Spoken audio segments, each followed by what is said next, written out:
R$ 1 bilhão, 5.000 empregos. E uma cidade de praia que ninguém imaginava ver no mapa da logística mundial. Enquanto você lia essa frase, executivos da maior empresa de comércio eletrônico do planeta já estavam reunidos, em segredo, decidindo o destino de um município capixaba de pouco mais de 130 mil habitantes. E o motivo é simples.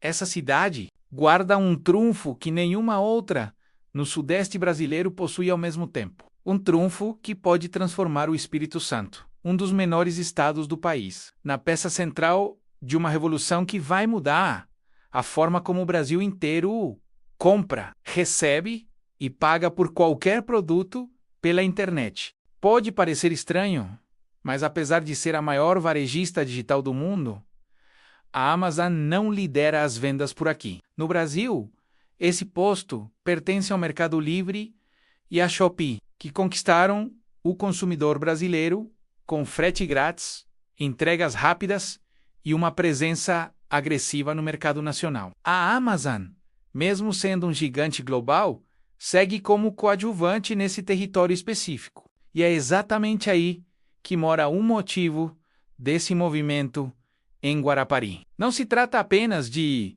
construir mais um centro de distribuição. Trata-se de resolver o principal gargalo que qualquer marketplace enfrenta no Brasil.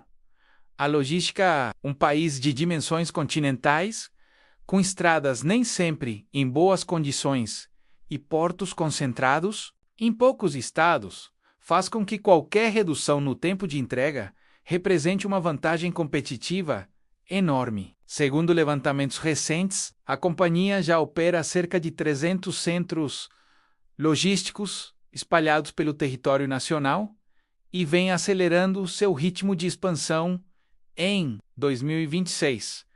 Só que, até agora, faltava exatamente aquilo que Guarapari oferece: um ponto capaz de reunir avião, caminhão, navio e trem em uma única operação integrada. E foi assim que a prefeitura da cidade confirmou o que muitos analistas já suspeitavam. Há mais de um ano, gestores municipais mantêm conversas avançadas com a Amazon para viabilizar um novo aeroporto de cargas na região de Setiba, mas aqui vale um esclarecimento importante. Não estamos falando de uma pequena ampliação em uma pista já existente. O plano prevê uma reformulação estrutural completa, capaz de transformar um aeroporto hoje subutilizado em um verdadeiro polo de aviação cargueira. Isso envolve reforçar a pista de pouso para suportar aeronaves de grande porte, os chamados Widgebads, capazes de carregar dezenas de toneladas de mercadorias em cada voo. Envolve construir galpões alfandegários, áreas de triagem, sistemas de armazenagem automatizada e toda a infraestrutura necessária para que produtos vindos de fora do país entrem, sejam processados e sigam para o consumidor final em tempo recorde. E há um detalhe que poucos perceberam.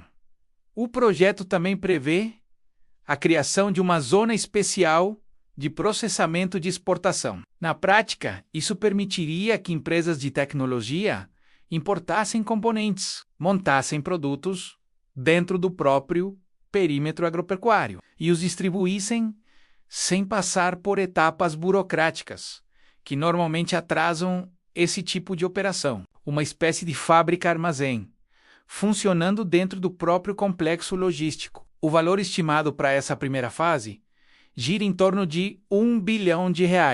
E segundo projeções da própria prefeitura, esse investimento poderia gerar entre 2.000 e 5.000 empregos, somando postos diretos e indiretos, apenas na etapa de construção. Para dimensionar o tamanho disso, 5.000 vagas representam quase 4% de toda a população de Guarapari. É como se, da noite para o dia, uma fatia inteira da cidade passasse a trabalhar, direta ou indiretamente, para o mesmo empreendimento. Mas nenhum projeto dessa magnitude nasce sem obstáculos. E os desafios aqui não são poucos. O primeiro problema é geográfico. O Espírito Santo é um dos menores estados do país, o que limita o tamanho do mercado consumidor local. Isso significa que, para justificar um investimento bilionário, o projeto precisa demonstrar que vai atender não apenas o estado, mas uma região inteira, conectando o Espírito Santo a outros polos consumidores do Sudeste e, futuramente, a rotas internacionais. O segundo obstáculo é a velha conhecida burocracia brasileira. Um projeto de infraestrutura desse porte exige licenciamento ambiental, estudos de impacto regional, audiências públicas e aprovação de diferentes esferas do poder público. Historicamente, esse tipo de processo costuma se arrastar por anos no Brasil, travando obras que, no papel, pareciam simples. Só que há um movimento diferente acontecendo no Espírito Santo. Governo estadual, prefeitura, setor produtivo e órgãos ambientais estão desenhando, em conjunto, cada etapa do licenciamento prévio. A ideia é que o projeto já nasça com segurança jurídica, reduzindo o risco de contestações judiciais, que costumam paralisar grandes obras pelo país. O terceiro desafio é a integração entre modais. De nada adianta um aeroporto moderno se as cargas ficarem presas em rodovias congestionadas depois de desembarcar. Por isso, o projeto está sendo pensado junto com a expansão da malha ferroviária da região, incluindo negociações avançadas envolvendo a Vale, a operadora VL e a possível concessão de um trecho que ligaria o interior do Espírito Santo diretamente ao Rio de Janeiro. E para completar, existe ainda a questão tributária. Com a reforma tributária em curso no país,